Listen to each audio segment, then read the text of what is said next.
위염에는 가장 좋은 음식이 입니다. 네? 위산이 적게 나오기 때문에 소화가 안 되는 거거든요. 아, 근데 들어가면 위산 분비를 촉진시켜요. 그럴 것 같아요. 그래서 위장의 혈류량이 증가하고 위장의 힘이 세져요. 그래서 소화가 더 잘 되고.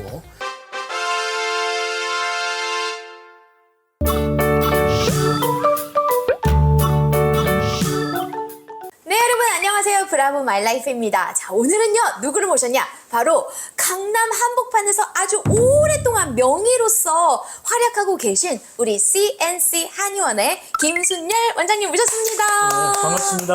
원장님 안녕하세요. 네. 원장님, 제가 진짜 이 강남 한복판에 이렇게 오래 사실 한의원을 운영하기가 쉽지 않으셨을 건데 라는 생각을 했거든요. 예, 뭐 어쨌든 그 질문 갑작스럽게 받아가지고. 제가 이렇게 막 애드립을 좀 많이 해야 그냥 본인 어필하라고 제가 기회 드린 거예요. 예, 예. 강남에서 하든 시골에서 하든 환자 보는 것은 다 똑같습니다. 아, 역시. 그래서 환자분들이 쉽게 찾아오실 수 있도록 제가 이제 교통이 편한 곳으로 온 것이죠. 아, 그렇죠. 좀 더 접근성이 좋겠네요. 네, 환자분들 네, 오시기에. 그렇습니다. 오늘 정말 평소에 여러분들이 많이 궁금하셨을 법한 질문들 제가 쏟아내도록 하겠습니다. 자, 먼저 우리 소화와 관련해서 사실 소화 잘 안 되시고 좀 그것과 관련된 문제 겪고 있는 분들이 많으신데 네. 이게 급성위염 말고도 항상 다 꾸준히 만성위염이 있어 이러신 분들이 제법 있으시거든요. 네. 위장 기능 떨어뜨리는 뭐 이유, 원인 이런 게 있을까요? 그 위장병 때문에 오시는 분들 중에 한 반 정도는 네. 내가 위장병이 뭐 한 30년 됐다. 50년 됐다. 이렇게 어릴 때부터 있었다고 말씀하시는 분들이 굉장히 많거든요. 네네. 그러니까 체질적인 요인이 아주 많습니다. 그래서 한 번 위장이 약한 사람들이 갑자기 좋아지는 경우는 잘 없는 것 같아요. 꾸준히 계속 탈이 나는 경우가 많고요. 그 외에는 이제 살다 보면 네. 불규칙한 식사라든지 과로한다든지 스트레스를 많이 받는다든지 이런 것 때문에 이제 위장이 손상되는 거죠. 근데 과로하는 거랑 위장이랑 관련이 있어요? 이제 과로를 하게 되면 온몸에 이 스트레스를 받고 노폐물이 쌓이잖아요. 꼭 머리만 아프거나 뭐 팔다리만 아픈 것이 아니라 네. 내장까지 영향을 주게 됩니다. 이쪽 손가락이 아프다고 해서 속이 편할 수는 없거든요. 손가락이 아프면 스트레스 받잖아요. 그쵸. 그럼 위장 밥맛이 뚝 떨어진단 말이죠. 그런 영향을 받는 거예요. 아, 연결이 되는구나. 네. 그래서 체질적인 요인이 굉장히 크긴 크다. 그렇죠. 체질적인 요인이 가장 큽니다. 그렇구나.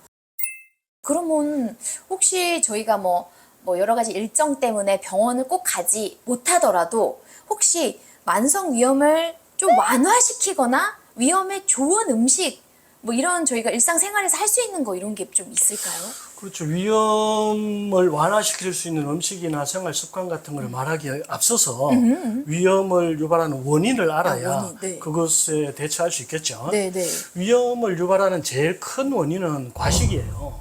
음식을 많이 먹으면 위장에 탈이 납니다.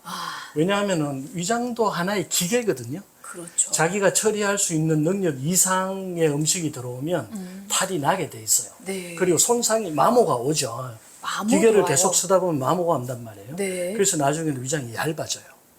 위장이 얇아지면 그걸 위축성 위염이라고 합니다. 네. 그렇게 이제 위장을 너무 혹사시키지 말자 하는 것이 이제 제일 중요하고요. 그다음 두 번째는 이제 술이죠. 아, 술. 음식 중에는 술이 제일 나빠요. 뭐 맵고 짠 음식도 나쁘다고 하는데 네. 실제로 술이 제일 나쁩니다. 위에는 예, 위장에 술이 들어오면 이 알코올이 위장을 보호하는 점액을 씻어내 버립니다. 그래서 위장이 음식이나 독소에 직접 노출이 돼요. 네. 그러니까 바로 염증이 생기거나 궤양이 생기거나 하는 거죠. 그래서 술 안 먹는 게 좋고 또 술이 2차적으로는 이 간 기능을 저해시키기 때문에 위장, 소장, 대장의 혈액이 전부 간으로 올라가거든요. 네. 모두 모여서 간에 가서 영양 흡수하고 소독하고 해독한 다음에 심장으로 간단 말이에요. 그리고 전신으로 퍼져요. 아, 그렇게. 예. 근데 간이 나빠지면 올라오지를 못하잖아. 네. 그럼 정체가 되겠죠, 여기. 아, 정체 그치 여기에 그렇죠. 머물러요. 정체가 되니까 소화가 안 되고 위장도 안 움직이고 뭐 대장도 나빠지고 치질도 생기고. 아, 그게 치질까지도 연결이 그렇죠. 된다. 여기 압력이 증가하니까 네. 아래쪽 제일 아래쪽에 있는 항문 쪽에 이제 압력이 증가하면 치질이 생기는 거예요. 그래서 술이 안 좋다는 거. 진짜. 그런데 이제 술을 마시면 이 증상이 금방 나타나질 않습니다. 왜냐하면 술 마시는 사람은 자기 위장이 나빠지는 줄을 몰라요. 그렇죠. 왜냐하면 이 술이 정신을 흐리게 하는 데다가 진통작용, 마취작용이 있기 때문에 술을 마실 때는 안 아파요.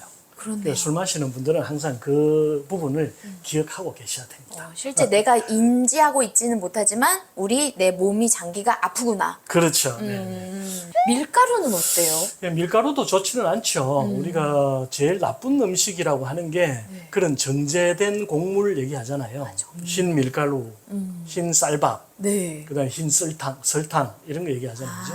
그러니까 꼭 밀가루가 나쁜 것이 아니라 그런 세 가지 정제된 음식들이 들어오면 바로 당을 올려요. 우리 몸에서 금방 흡수가 되기 때문에 혈당이 올라가고 인슐린이 분비되고 인슐린이 지속적으로 많이 분비되면 우리 몸 위험증이 증가합니다. 그래서 위염도 증가하고 뭐 다른 데 염증도 증가하고 그래요. 네. 그리고 밀가루 음식들이 대부분 좀 첨가물이 많이 들어가는 경우가 많죠. 짜장면, 뭐 라면, 그렇네. 과자 이런 것들은 네. 대부분 첨가물이 많이 들어가고 인스턴트 음식이 많아요. 네. 그래서 소화가 잘 안 되는 거예요.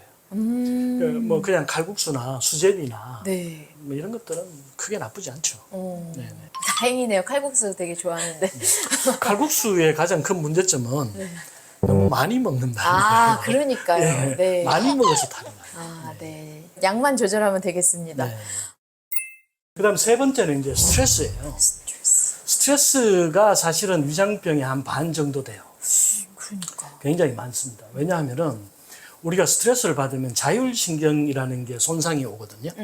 열 받으면 왜 뚜껑 열리고 얼굴 붉어지고 주먹에 힘 들어가고 심장이 막 뛰고 그러잖아요. 그렇죠. 그게 교감신경이 흥분되는 거예요. 교감신경. 교감신경이 흥분되면 뭐 영화에 아드레날린 이런 영화도 있잖아요. 네네네. 막 뛰어다니는 거. 네.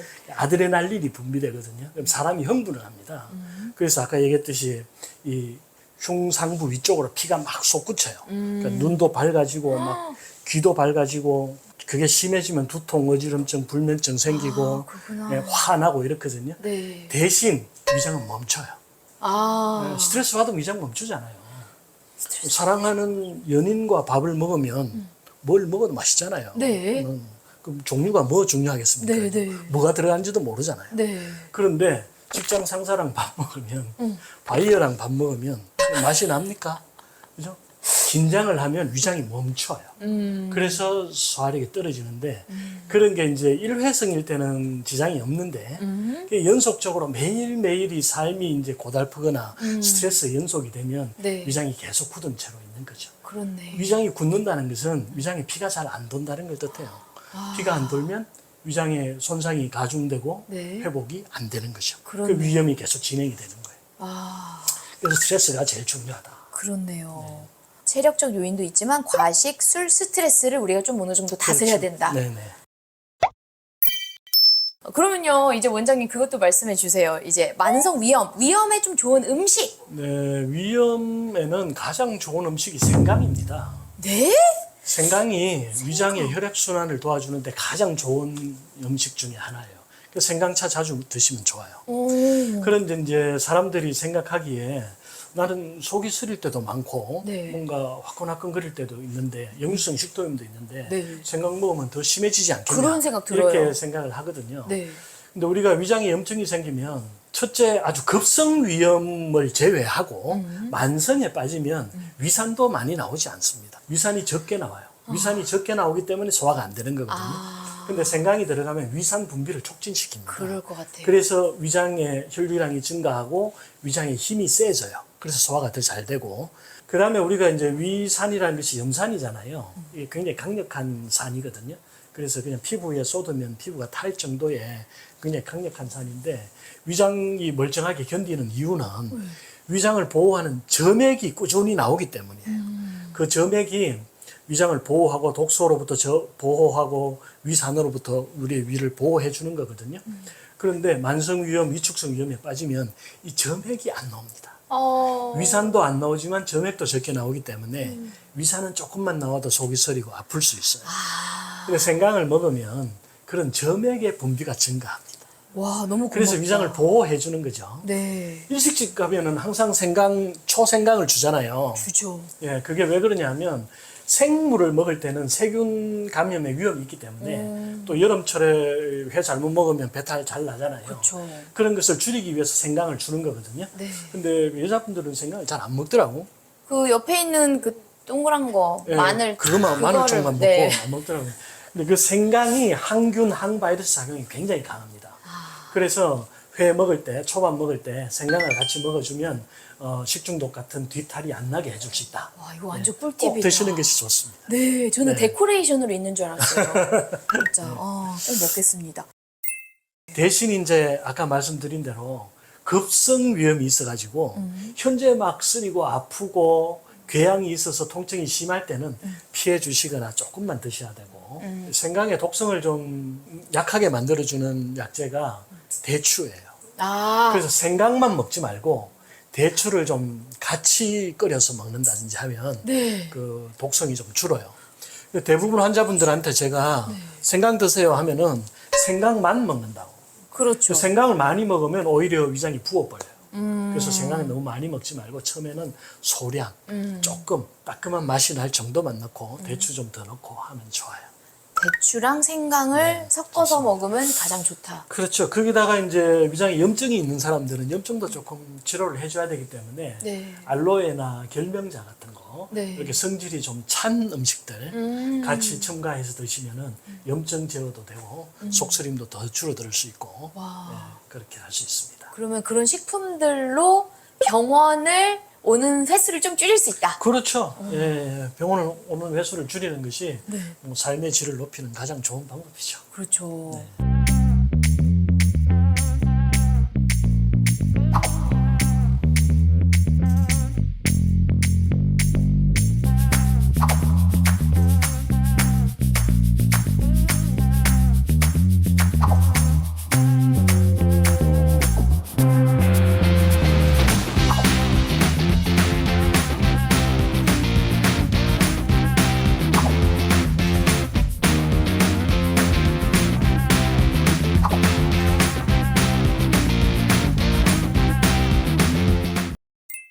네, 한의원에 오시는 환자분들이 손발이 저리다 하는 것은 전체가 다 저린 걸 얘기하거든요. 그런 경우는 되게 신경보다도 의 장애가 더 많습니다. 그 다음에 이제 뭐 한약재 중에서는, 약재 중에서는 네. 이라는 약재가 있어요. 그게 혈액순환을 도와주고 혈액 속에 있는 노폐물, 어혈을 제거해주는 가장 좋은 약재예요. 요즘에 어르신들 이제 손발 저림을 호소하시는 분들이 굉장히 많으신데요. 자, 사실 이게 젊을 때는 잘 모르다가 나이 들면서 점점 손발 저림 증상이 많이 나오는 것 같아요. 그렇죠. 네. 왜 그런가요? 젊을 때는 신상이잖아요. 사람이. 고장이 잘 안 나요. 네. 근데 이제 물건을 오래 쓰다 보면 이제 다 이게 손상이 오거든요. 네. 택시는 보통 1, 2년 되면 폐차를 합니다. 오, 왜냐하면은 오래 타서 많이 타서. 많이 타니까 예. 많이 타면 소모가 많거든요. 네. 사람도 똑같아요. 내 몸을 하나의 소모품으로 보셔야 돼요. 그러니까 혈관도 손상되고 신경도 손상되고 근육도 손상되잖아요. 나이가 들면 제일 먼저 귀가 잘 안 들리고 네. 눈도 잘 안 보이죠. 아직은 잘 모르시겠지만 그처럼 혈관 손상, 신경 손상이 오는데 특히 말초 신경 손상이 오면 손발 저림이 잘 생깁니다. 네. 그래서 그걸 이제 말초 신경염이라고 해요. 그런데 신경 손상도 어차피 혈액 순환이 잘 안 되는 곳에 생겨요. 신경도 혈액을 먹어야 사니까. 네. 그래서 혈액 순환이 잘 안 되는 사람한테 말초 신경염, 말초 혈관염이 잘 오거든요. 네. 그러면 손끝, 발끝이 저리고 통증이 생기고 따끔따끔해지고요. 네. 그 다음에 이제 보통 그런 말초 신경염 말고 이 한의원에 오시는 환자분들이 손발이 저리다 하는 것은 전체가 다 저린 걸 얘기하거든요. 그런 경우는 되게 신경보다도 혈액순환의 장애가 더 많습니다. 애들은 왜 손발 저리다는 얘기를 잘 안 하잖아요. 왜냐하면 혈관의 탄력성이 좋기 때문에 어떻게 해도 피가 잘 통해요. 그런데 이제 나이가 들면 혈관의 탄력성이 떨어지니까 조금만 오래 이렇게 다리 꼬고 앉아 있으면 다리 저리죠. 네. 누워서 잘 때 옆으로 누우면 이쪽 팔 저리잖아요. 네. 이쪽 팔이 눌려서 피가 안 통하는 거거든요. 통하니까. 예, 그래서 그런 부분들을 이제 해결을 해줘야 치료가 되는데 제일 중요한 것은 아까도 말씀드렸지만 신경의 병이기 때문에 신경을 살리려고 하지 말고 혈액순환만 잘 되게 해주면 신경이 살아난다. 어떻게 하면 혈액순환이 잘 되게 할까를 고민하시면 된다. 그럼 뭐 스트레칭 하고 이런 거. 그렇죠. 이제 운동이 제일 중요하죠. 운동을 해야 혈액순환이 잘 된단 말이죠. 네. 근데 이제 운동을 할 때 제일 주의해야 될 게 뭐냐 하면 운동을 하면 아파요. 어떤 운동을 하든지. 근육이 아무래도 운동을 하니까. 운동을 하면 나면 몸살 나고 그래서 네. 운동이 나하고 안 맞나 보다. 이러고 끊어버리시는 분들이 꽤 많아요. 그러니까 운동은 원래 하고 나면 아픈 거예요. 원래. 박지성도 아프고 유현진도 아파요. 아, 그렇군요. 대신 건강한 사람은 빨리 회복되고 몸에 힘이 없거나 병이 있는 사람은 늦게 회복될 뿐이에요. 네. 그 다음에 두 번째는 운동을 하면 이제 근력이 강해지고 심장도 튼튼해지고 폐도 튼튼해지고 혈액순환도 잘 돼요. 네. 대신 몸은 굳어요. 에? 운동을 하고 나면 굳어요. 그래요? 소모를 했기 때문에. 그러니까 산에 갔다 오면 온몸이 뻣뻣하잖아요. 네네. 그래서 혈액순환이 잘 되게 해주려면 운동한 만큼 스트레칭을 해줘야 돼요. 자꾸 늘려줘야 굳어지는 것이 없어진단 말이에요. 그러면 운동 한 3일 하고 스트레칭 한 하루 하면 되냐? 그렇지는 않고요. 네. 운동했으면 무조건 스트레칭을 해줘요. 같이 한 세트로? 같이 한 세트로 해줘요. 그게 이제 또 젊을 때는 잘 몰라요. 나이가 들면 저는 아직 나이가 안 들었는데 네, 맞아요. 나이가 드신 분들이 그러시더라고요. 운동을 하고 스트레칭 많이 했어. 잘 때쯤 되면 몸이 굉장히 개운하대. 네. 자고 일어나면 도루묵이래. 오. 자고 일어나면 다시 굳는다는 거예요. 네. 밤에 자는 동안 다시 다 굳어요. 그래서 다음날 또 운동하고 또 스트레칭 해줘야 돼요. 이건 그냥 인간의 숙명 같은 거예요. 우리가 밥을 먹듯이 운동을 매일 하는 것도 똑같다. 그렇죠. 할 때 하고 또 일어나면 또 도루묵이 되니까 또 다시 해줘야 된다. 꾸준히 해주는 것이 제일 중요하다. 네. 그러면 몸이 아침에 일어나서 다시 굳는 게 나만 이상한 게 아니라 원래 그런 거다? 그렇죠. 오케이. 그게 이제 사람의 생체 리듬이에요. 네. 낮에 12시부터 2시까지 에너지 상태가 제일 좋아요. 아, 햇빛 그렇구나. 에너지가 제일 좋을 때 우리 몸에 피가 제일 많이 돌아요. 그래서 그때 제일 몸이 경쾌하고 가볍고 에너지도 높아지고 체온도 올라가고 혈액, 심장도 더 많이 뛰어요. 그렇구나. 근데 밤이 될수록 네. 심장도 덜 뛰고 에너지도 줄어들고 졸리잖아요. 네. 그러면서 잠에 빠지면은 심장도 더 늦게 뛰고 호흡도 더 느려지고 몸에 기운이 다 빠져요. 네. 그러다가 아침에 이제 일어날 때쯤 되면 다시 이제 성장 호르몬 아드레날린이 막 나오면서 다시 몸이 켜지는 거예요. 네. 그래서 심장도 더 뛰고 피도 더 돌고 하는 거죠. 그러니까 아침에 일어나서 기지개도 펴고 몸을 좀 움직여야 이 구석구석 다시 피가 돌아가서 이제 정상적인 몸 기능이 이루어지는 겁니다. 그렇네. 그렇게 누구나 봐야 그런 되는구나. 거예요. 누구나 그렇다. 네. 손발 저림 완화에 도움이 되는 음식이 혹시 있을까요? 손발 저림에 도움되는 음식 중에 이제 혈액순환 잘 되는 음식이 다 좋아요.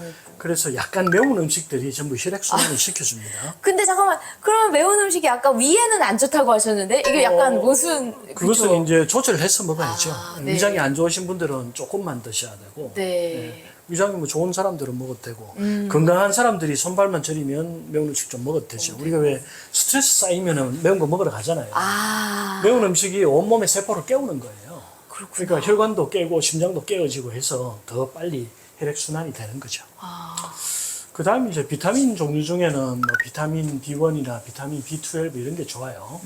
비타민 B1은 염증을 제거해주고 비타민 B12는 이 손상된 신경을 회복시켜줍니다. 예, 비타민 B군이 많은 음식들. 아 비군데. 예, B군, TV 선전하는 거. 네, 네. 그런 거 드시면 되고, 맥주 효모도 좋아요. 아. 맥주 효모에 비타민 B군이 많이 들어가 있어요. 그 다음에 이제 에너지 생산을 시켜줘야 되니까, 코큐텐 같은 것도 좋아요. 아. 코큐텐이 우리 몸에 미토콘드리아라는 게 있거든요. 네. 들어보셨죠? 네, 생물 네. 시간에. 거기서 이제 ATP라는 에너지를 만들어요. ATP가 나와야 이게 힘이 생기는 거거든요. 네. 그걸 만들어내는 조효소가 코큐텐이에요. 그래서 코큐텐 먹으라고 또 방송에서 네, 전해서 맞아요. 그래서 먹고 그게 있어요. 고기에 많이 들어있어요. 아, 그래요? 육식 많이 하면 힘이 나는 거예요. 아, 코큐텐이 고기에 많이 들어있다. 그렇죠. 그거 드셔도 되고. 그 다음에 이제 유기산을 많이 먹으면 좋거든요. 유기산이요? 예, 유기산이 식초 같은 거, 아, 뭐 매실청 이런 게 신맛 나는 거 있잖아요. 네네, 매실청. 레몬, 뭐 감귤 이런 데 다 유기산이 들어있거든요. 그런 유기산이 또 에너지 생산에 도움을 줘요. 도움을 준다. 예, 우리 아까 그 세포에서 크렙스 회로라는데 유기산이 필요해요. 네. 그래서 신 음식을 먹고 비타민 B군을 먹고 와, 고기도 고기를 한 점 먹고. 먹고 이러면 에너지가 생기는 거죠. 그렇네요. 그다음에 이제 뭐 한약재 중에서는 약재 중에서는 네. 단삼이라는 약재가 있어요. 3인데 단삼. 그렇죠. 붉은을 단잠 써가지고 빨간색 이 네. 뿌리인데 그게 혈액순환을 도와주고 혈액 속에 있는 노폐물, 어혈을 제거해주는 가장 좋은 약재예요. 단삼. 우리가 왜 여자분들 피가 부족할 때 사물탕 먹는다고 하잖아요. 사물탕. 네. 처음 들어보시는구나. 네. 네. 한의원 자주 다니시면 들을 수 있습니다. 그 사물탕이 당기, 천궁, 숙지황, 백자향 4가지가 들어가는데 이 단삼 하나에 그 효능이 다 들어있다고 해요. 그걸 좀 끓여 먹는 것도 좋고 그것만 먹으면 조금 성질이 냉하기 때문에 네. 뭐 생강하고 대추하고 같이 먹어도 좋고 그 다음에 이제 우리 몸에 이런 세포 재생이 잘 안 될 때 네. 앞에서 우리가 위장 안 좋을 때 세포 재생 지키는 것도 인삼이 되게 좋거든요. 아, 인삼이 세포 재생에는 굉장히 큰 도움이 돼요. 이런 신경이 재생이 잘 안 될 때도 네. 인삼을 좀 복용해 주시면 좋아요. 아, 그렇구나. 그러면 혹시 궁금한 게 이렇게 세포 재생에 인삼이 도움이 된다면 세포 재생은 어떻게 보면 그 젊어지는 것과도 그렇죠. 좀 관련이 네, 있으니까 네, 홍삼을 그렇죠. 많이 먹으면 동안을 유지하는 데 도움이 될 수 있나요? 그렇죠. 인삼, 황기 이런 것들이 이제 세포 재생에 도움을 주거든요. 네. 그게 어디 들어가요? 삼계탕이에요. 아, 맞네. 삼계탕에 다 들어있네요. 고기도 들어있고. 아, 그렇네요. 그렇네요. 대추도 들어있고 생강도 들어있죠. 아, 좋은데 근데 이제 그런 것들이 대부분 이제 전부 열성이잖아요. 네. 그 열을 조금 조장하기 때문에 그것만 먹으면 안 되고 아까 얘기했던 단삼이나 뭐 결명자나 네. 알로에나 이렇게 조금 차갑게 하고 염증 치료하는 성질이 있는 것들 같이 먹어주면 좋은 거죠. 와, 이 말씀 듣다 보니까, 와, 이걸 다 알고서 그대로 먹으면 진짜 되게 우리 건강에 크게 문제가 없겠다, 이런 생각이 그렇죠. 드네요, 네. 진짜. 그 다음에 이제 중요한 게 운동이 되게 중요해요. 운동. 예, 아까 혈액순환이라고 했잖아요. 네, 순환. 혈액순환은 운동 안 하면 안 돼요. 제가 며칠 전에 본 환자분이 그러시더라고요. 나는 운동하고 안 맞다고. 왜 안 맞냐고 하니까 운동하면 피곤하대. 그러구나. 네네네. 운동하면 당연히 피곤한 거예요. 당연- 피곤해야 노폐물, 오래된 세포가 떨어져 나가고 새 살이 자라는 거예요. 그런 그러니까 거구나. 아무리 비싼 화장품을 바르는 것보다 네. 운동하고 나면 얼굴빛이 더 좋아져요. 피곤은 한데 더 좋아진다. 그렇죠. 노폐물이 다 빠져나가니까. 그런 그리고 거구나. 새 살이 자라니까. 몰랐어요, 원장님. 아, 너무 굉장히 중요하죠. 좋다. 너무 좋은 꿀 정보가. 그래서 저는 의료보험을 네. 헬스클럽에도 줘야 된다. 맞네. 이렇게 생각합니다. 맞네. 큰 역할을 하고 있네요, 그렇죠. 실제. 그 다음에 또 이제 사우나에도 의료보험 혜택을 줘야 돼요. 아, 그 뜨거운 게 요거, 네, 그게. 반신욕을 하면 네. 온몸에 피가 중탕이 되잖아요. 네. 그러면서 피가 안 가는 곳이 없어요. 그렇구나. 그래서 몸에 노폐물이 다 제거가 되는 거예요. 네. 그래서 반신욕 하라는 거예요. 비싼 화장품보다 한 번의 반신욕이 피부 미용에는 훨씬 좋다. 이거 썸네일 나온 것 같습니다. 와, 그렇구나. 너무 많이들 좋아하실 것 같아요. 왜냐면 진짜 우리가 미에 대해서 끊임없이 미와 건강. 그렇죠. 이거는 꼭 같이 가져가고 그렇죠. 싶거든요. 건강하면 혈색이 좋아지는 거예요. 그러니까 예쁜 것도 할 수 있다. 그렇죠. 말 근데 이제 되네요. 건강하려고 운동하고 반신욕 하려면 힘드니까 네. 피곤하니까 뭐 한 알로 할 수 있는 거 없나? 맞아요. 비타민 A가 좋다는데 그것만 편하게. 먹고 만단 말이에요. 아. 그래서는 안 된다는 거죠. 그래서 안 된다. 꾸준히 관리를 해줘야 된다. 그렇죠. 우리 한의원 이름처럼 CNC. 그렇죠. 케어 앤 큐어. 계속. 그게 진짜 우리 건강을 유지하는 데 어떻게 보면 가장 핵심이네요, 핵심이죠. 진짜. 네네.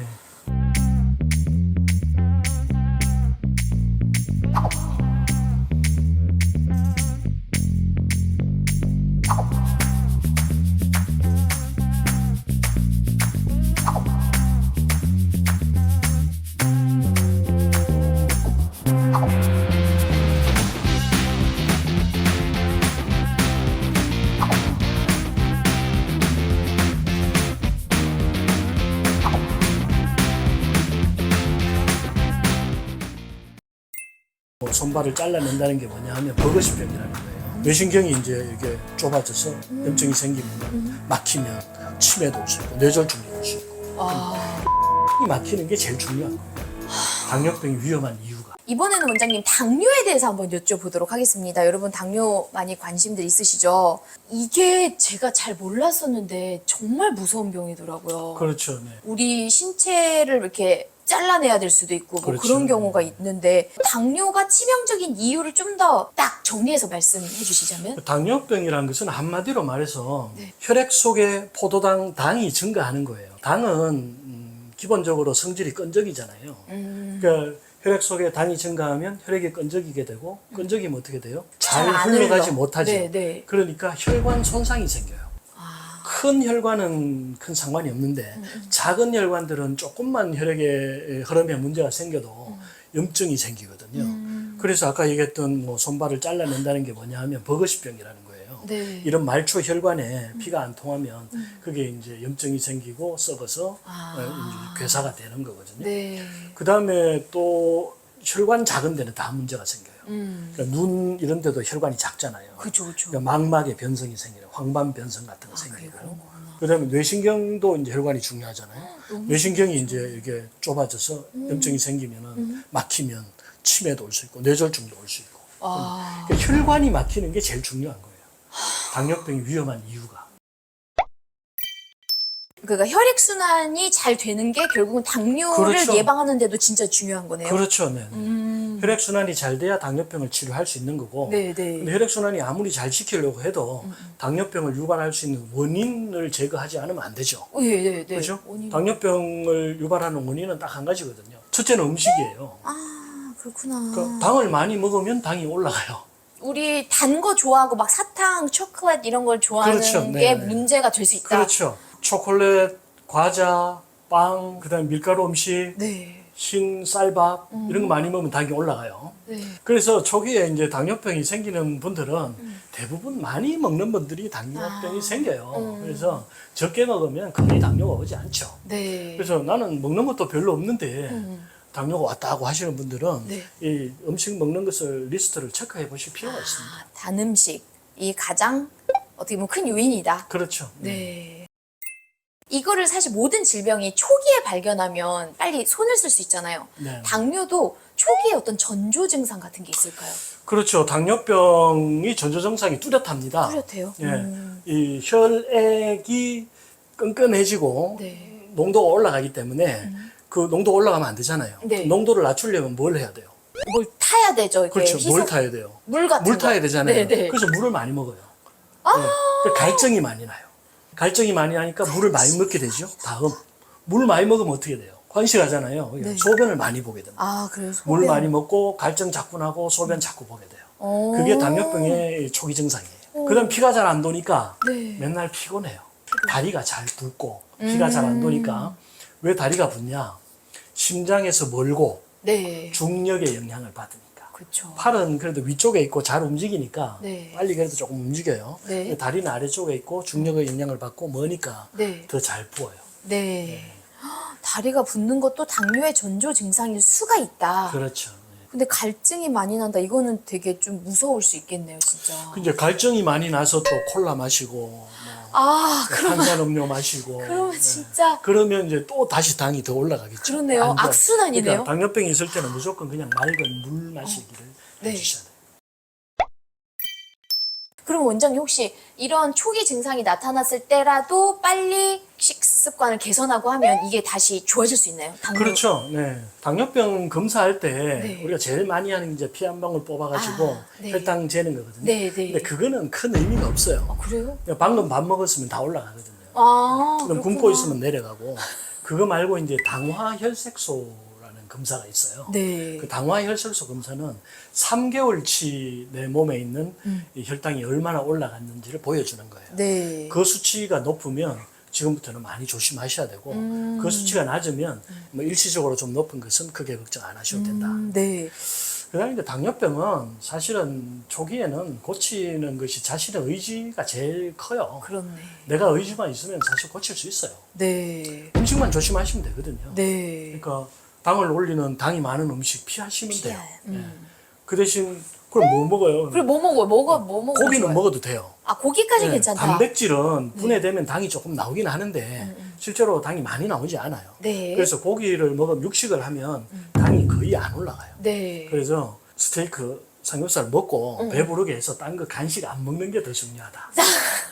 아, 이거 너무 꿀팁이네요. 차라리 그다음에 고기를 많이 먹어라. 그래 차라리 고기를 먹어라. 네. 회식 가가지고 삼겹살 시큰 구워 먹고 밥은 고기 먹지 마라. 냉면 따로 시켜서 먹지 마라. 고기 먹고 난 뒤에 탄수화물 추가로 먹지 말라. 이거 너무 꿀 고기만 정도다. 먹어라. 네. 그렇게 하면 당이 잘 안 올라가죠. 그 다음에 왜 저탄고지 식사 많이 얘기하잖아요. 네, 네. 탄수화물 줄이고 네. 지방이 많은 음식을 먹으면 지방은 절대 당이 안 나오거든요. 그래서 뭐 버터나 이런 것들 먹으면 네. 배가 너무 고플 때 천연 버터 같은 거 조금 한 10g짜리 네. 구비해 놓고 그거 먹고 좀 버틴다든지 아. 하면은 당이 안 올라가요. 근데 이제 기름 먹으면 더 나쁘지 않냐. 뭐 그런 생각 천연 드는데. 저탄고지에서 얘기하는 지방은 네. 몸에 그렇게 나쁘지 않아요. 케톤 식이를 하면은 오히려 해독 작용이 더 강해요. 네.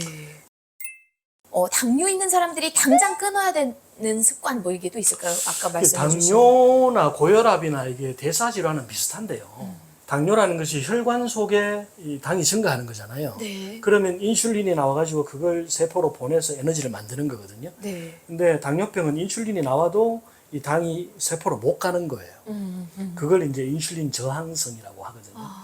근데 그 운동 안 하면 인슐린 저항성이 높아져요. 아. 근데 운동을 자꾸 하잖아요. 그러면 이 근육에서 당 소모가 많아지기 때문에 인슐린 저항성이 낮아지게 돼 있어요. 네. 어떻게든 당을 가져오려고 한다고. 네, 네. 그래서 운동을 자꾸 해야 당이 타서 없어지는 거예요. 그래서 인슐린 저항성이 낮아지고. 네. 근데 운동을 안 하고 식이요법만 하면 이 당이 저장이 돼요. 네. 태워서 없어지지 않고. 와. 그러니까 간에 저장되고 근육에 저장돼서 내 이 등살이 꽃등심이 되는 거예요. 그게 무슨 말씀이세요? 등산이 꿀등심이 되는데. 그러니까 꽃등심을 만드는 소는 운동을 안 시키잖아요. 아, 네, 네. 음식만 많이 사료만 많이 주고 운동을 안 시키면 네. 근육 사이사이에 지방이 마블링. 그렇죠. 네. 예. 그래서 운동을 해야 당뇨병이 없어질 수 있다. 와, 당뇨랑 운동이랑 관련이 있다. 좀 혈압도 똑같아요. 네, 네. 운동을 해서 혈관을 자꾸 열어줘야 피가 사지로 빠져나가고 혈압이 내려가는 거예요. 네, 네. 운동 안 하고 약만 먹으면 약 기운이 있을 때만 혈압이 내려가는 거예요. 근데 운동을 하면 유지가 되죠. 네. 당뇨하고 혈압하고 그런 공통점이 있다. 네.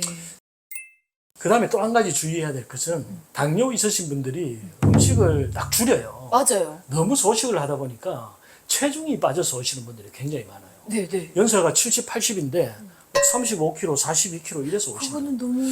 근데 그렇게 되면 영양실조예요. 그때부터는. 당뇨병이 무서운 것이 아니고 영양실조가 오면 다장기 부전이 와요. 그러니까 여러 군데 장기에 고장이 생겨요. 아, 다. 네, 네. 그럼 뇌신경에 당이 안 올라가니까 기억력 떨어지고 눈도 침침해지고 위장도 약해지니까 또 소화도 안 되고 네. 근육에 힘 떨어지고 근육에 힘이 없으니까 피도 안 돌죠. 그러니까 그게 더 나쁘다는 거예요. 그래서 어느 정도 식사는 꾸준히 해주시는 게 좋고 그 다음에 과일도 안 먹는 사람이 굉장히 많더라고요. 네, 사과도 안 드시는 분들. 그러니까 과일에 당이 많다고 해서 과당이 많다고 해서 안 먹거든요. 네, 네, 네. 근데 우리가 과당 먹지 말라고 하는 거는 탄산 음료에 들어있는 옥수수 과당을 먹지 말라는 거지 과일에 들어있는 과당은 괜찮아요. 아, 그래요? 네, 주스로 짜서 물만 먹으면 좋지 않은데 그러면 빨리 흡수가 되거든요. 네. 근데 사과를 썰어서 이렇게 덩어리째 먹는 것은 섬유질하고 같이 들어오기 때문에 그렇네. 빨리 흡수가 잘 안 돼요. 아. 그리고 많이 먹지도 못해요. 그래서 과일은 먹어도 된다. 제발 좀 드시라. 그리고 과일에 항산화 물질 굉장히 많잖아요. 네. 비타민 C부터 시작해서 뭐 얼마나 많아요. 그런 것들이 그 당의 나쁜 점을 상쇄하고도 남는다. 아, 그러니까 먹는 것과 함께 운동을 반드시 겸비해야 된다. 그렇죠. 과일 드셔도 된다. 네. 말씀해 주셨습니다.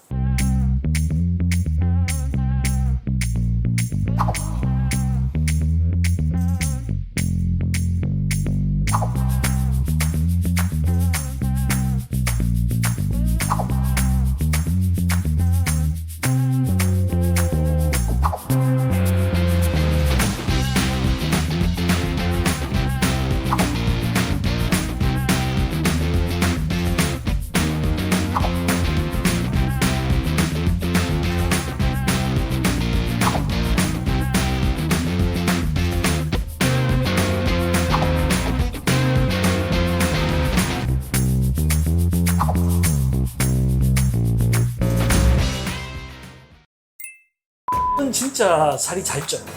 네, 금방 지방으로 바뀌어요. 당 중독이 되면 끊임없이 그걸 갈구하게 돼요. 갈증처럼. 네. 그런 게 있어요. 요즘 간헐적 단식이 굉장히 유행하고 있죠. 네, 네. 간헐적 단식 중에 제일 유명한 게 16대 8 단식이거든요. 16대 8. 나이 들수록 다른 데는 그렇게 살이 많이 안 쪘는데 배가 나오신 분들이 많으시거든요. 그렇죠. 이 그 원인- 뱃살 나오는 것도 사실은 노화의 일종입니다. 예, 나이 들면서 이제 성장 호르몬 줄어들고 남성 호르몬, 성 호르몬 줄어들잖아요. 네. 그 성 호르몬들이 전부 이 지방 대사를 하거든요. 그 지방 대사량이 떨어지니까 지방이 축적되는 거예요. 네.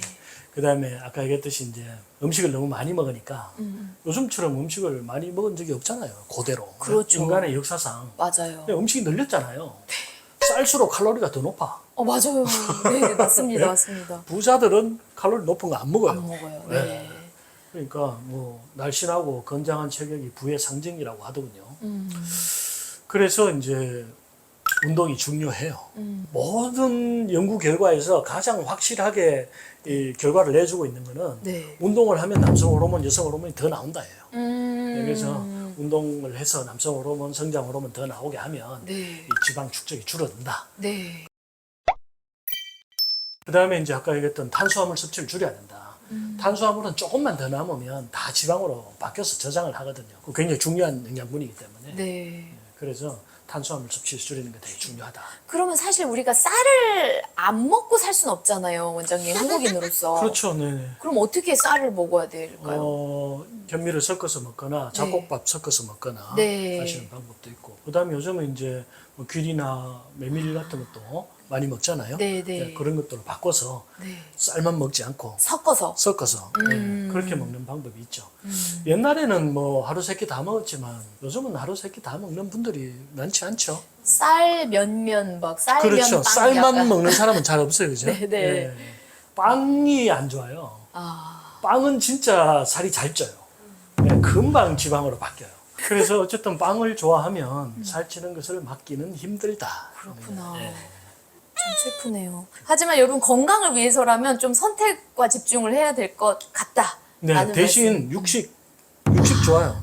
육식만 하는 게 뭐예요? 황제 다이어트. 그죠? 아, 네, 네. 그 다음에 또 뭐죠? 뭐 원시인 다이어트.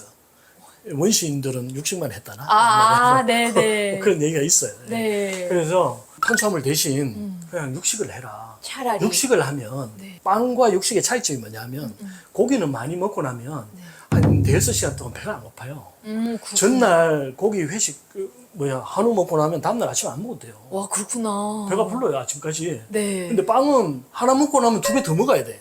네. 네, 맞아요. 그게 당분의 효과예요. 당 중독이 되면 끊임없이 그걸 갈구하게 돼요. 갈증처럼. 네. 네, 그런 게 있어요. 당은 중독성이 있다. 네. 당 중독. 원장님 지금 잠시 그 황제 다이어트 무슨 이런 다이어트에 대한 얘기 해주셨는데 네. 굉장히 각광받았던 게 간헐적 단식 그 다이어트가 있었단 말이죠. 그게 그렇죠. 우리 몸에 좋은가요? 요즘 간헐적 단식이 굉장히 유행하고 있죠. 네, 네. 그래서 아까도 말씀드렸지만 너무 많이 먹는 것이 모든 병의 원인일 수 있거든요. 그래서 잠시 쉬어주는 게 좋다. 그래서 한두 끼 쉬는 것을 이제 간헐적 단식이라고 하죠. 네. 근데 이제 우리나라 속담에 새끼 잘 먹어야 기운도 나고 그렇죠. 밥 잘 먹는 게 힘이다. 그래서 끼니 걸르는 것을 굉장히 싫어하거든요. 맞아요. 싫어하는 풍토가 있어요. 그 다음에 꼭꼭 씹어 먹어라, 뭐, 규칙적으로 먹어라. 불규칙하게 먹으면 모든 병이 생기는 것처럼 그렇게 얘기한단 말이에요. 근데 사실 이 동물 세상으로 나가면, 저기 세렝게티 초원에 가면요. 네. 사자는 말 한 마리 잡아먹고 사흘 쉬어요. 사흘을 쉰다. 네, 안 먹어요. 배가 부르니까 그 소화될 때까지. 인간도 똑같거든요. 많이 먹고 좀 쉬는 건 상관이 없어요. 아침 먹고 점심 먹고 저녁 꼭 안 먹어도 돼요.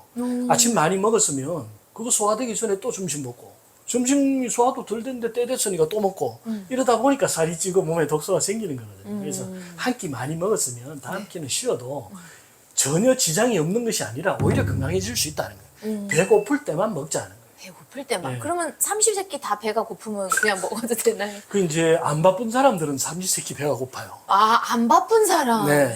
직장 생활 해봐서 아시겠지만 직장 생활하면 바쁠 때는 배고픈 줄 잘 모르거든요. 그럴 수 있겠다. 근데 이제 직장 생활에서 살이 찌는 사람들은 단체 생활에 좀 적응이 돼서 가서 먹기 때문에 그런 거예요. 네. 바쁘면 안 먹어요. 뭔가에 몰두해져 있으면 배고픔이 잘 안 느껴지죠. 그다음에 또 운동을 하면 배고픔이 덜 느껴져요.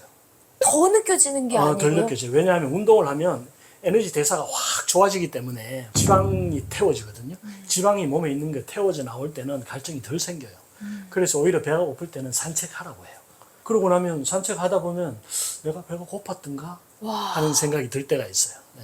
배가 고프면 산책을 하라. 네, 그렇죠. 와, 너무 저희 흔히들 알고 있었던 상식이 깨지는 게 굉장히 오늘 말씀 중에 많이 나왔어요, 그렇습니까? 원장님. 네. 네. 그러면 만약에 간헐적 단식을 한다라고 했을 때 아침, 점심, 저녁 중에 어떤 식사를 좀 쉬는 게 좀 그나마 낫다 추천하시는 게 간헐적 있을까요? 단식 중에 제일 유명한 게 16대 8 단식이거든요. 16대 8. 네. 16시간은 굶고 8시간 동안 이제 조금 챙겨 먹는 건데 네. 보통은 저녁을 먹지 말라고 대부분 얘기를 하잖아요. 네, 네. 근데 저녁을 안 먹으면 사람들이 되게 참기가 힘들어요.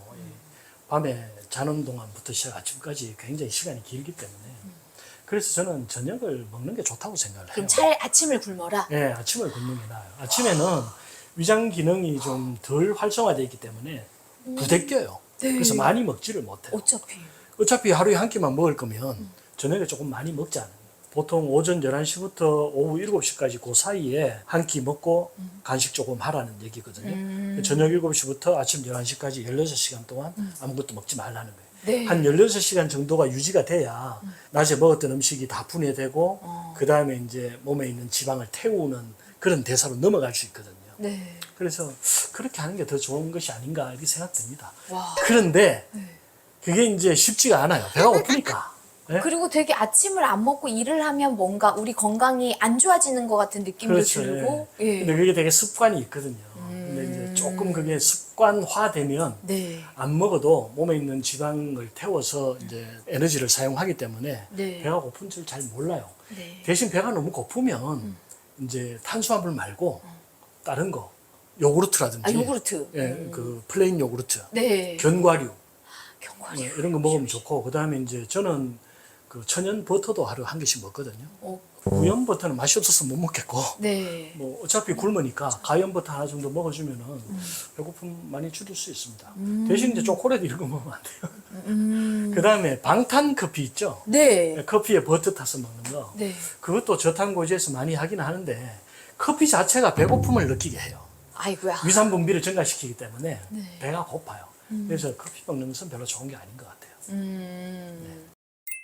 혹시 간헐적 단식과 관련해서 좀 주의사항 더 얘기해 주실 부분 간헐적 단식의 그 주의사항은 딱 한 가지입니다. 보상 심리를 차단하라. 내가 16시간이나 굶었으니까 지금부터 시작이야. 그래서 막 먹기 시작한단 말이죠. 네. 아이스크림도 먹고 뭐 탕수육, 짬뽕, 짜장면 3가지 한꺼번에 먹고 아, 그럼요. 이런단 말이죠. 그러면 안 된다. 한 번에 조금 많이 먹고 간식을 이제 절제하는 메인 디시 하나만 먹자. 그렇게 해주시면 돼요. 그 다음에 삶의 목표를 먹는 것에서 찾지 말자. 죽지 않을 만큼만 먹자. 이렇게 생각해야 돼요. 맛있는 거 다 찾다 보면 절대 건강하고는 이 병행하기가 좀 힘들어요. 그러니까 선택을 해야 되겠네요. 선택을 해야 돼요. 여러분 어떤 것을 선택하시겠습니까? 근데 누구나 답변이 다 비슷할 것 같아요, 사실. 네, 그렇죠. 다들 우리 건강하게 오래 살고 싶으니까. 네, 네. 원장님, 그리고 제가 여쭤보고 싶었던 게 원장님께서 쓰신 책이 재미있는 책. 에라 모르겠다 건강법. 네. 그러니까 저에게 너무 와닿는 게 사실 건강법 얘기하면 너무 복잡하고 어렵고 그런데 에라 모르겠다. 네. 아주 심플하게 들리거든요. 그렇죠. 네. 이거 좀 설명 좀 해주세요. 네, 얘라 모르겠다라고 정한 이유는 사람이 이제 병이 들었을 때, 그 원인이 아까 앞에도 계속 얘기했지만 크게 두 가지예요. 하나는 음식 문제, 두 번째는 스트레스거든요. 네. 사람이 스트레스를 받으면 그 어떤 바이러스, 세균, 뭐 독소가 들어온 것과 똑같은 상황이 내 몸속에서 일어나요. 염증도 생기고 장염도 생기고 뭐 네. 두통도 생기고 치매도 생기잖아요. 그래서 스트레스를 어떻게 하면 해소할 수 있나 그게 굉장히 중요하거든요. 그렇구나, 스트레스. 그래서 왜 그 심리 상담 해주시는 분들이 제일 많이 하는 얘기가 그냥 오늘만 살아라 이런 얘기 많이 하시잖아요. 네. 내일 걱정은 내일 하고 그게 이제 이 에라 모르겠다 건강법의 핵심 주제거든요. 그러니까 스트레스를 받으면 자율신경이라는 게 교란이 와요. 자율신경 실조증이라고 들어보셨을 텐데 자율신경의 교란이 오면 제일 먼저 교감신경이라는 게 흥분을 하거든요. 네, 네. 그래서 교감신경이 이 흉상부 이쪽에 많이 몰려있기 때문에 얼굴 붉어지고 안구충혈 오고 입 말라지고 두통 생기고 어지럽고 이게 과각성이 되니까 잠 못 자고 막 심장 벌렁벌렁 뛰고 이래요. 네. 대신 이제 부교감신경은 대부분 이 복강 안에 있거든요. 네. 위장, 소장, 대장, 자국, 방광, 뭐 전립선 이런 거거든요. 그러니까 이 기능이 다 떨어진단 말이에요. 네. 그래서 위장 딱 멈춰서 입맛 떨어지고 여자분들 생리통 오고 남자들 전립선 질환 오고 뭐 과민선 대장 오고 복부 팽만 오고 네. 그런 거예요. 근데 그걸 치료하는 방법이 이제 내 마음을 바꿔 먹는 거예요. 욕심 부리지 말고 네. 남들하고 비교하지 말고 인스타그램 지우고 네? 뭔가 스트레스가 막 올라올 때 분해 죽겠다 이거 어떻게 해결하나 네? 어떻게 하면 저놈한테 내가 복수할 수 있을까 이런 생각하지 마시고 에라 모르겠다 에라 모르겠다 에라 모르겠다 3번 외치라는 거예요. 그러면 우리 뇌는 네. 금방 내가 직전에 뭘 했는지 까먹어요. 바보라고 하더라고요. 가끔씩. 네. 금방 까먹기 때문에 다시 이제 새로운 생각으로 새로운 생활로 돌아갈 수 있다는 거예요. 뇌를 한번 리셋 시켜주는 스위치 같은 거다 이렇게 네. 생각해 주시면 좋겠어요. 네.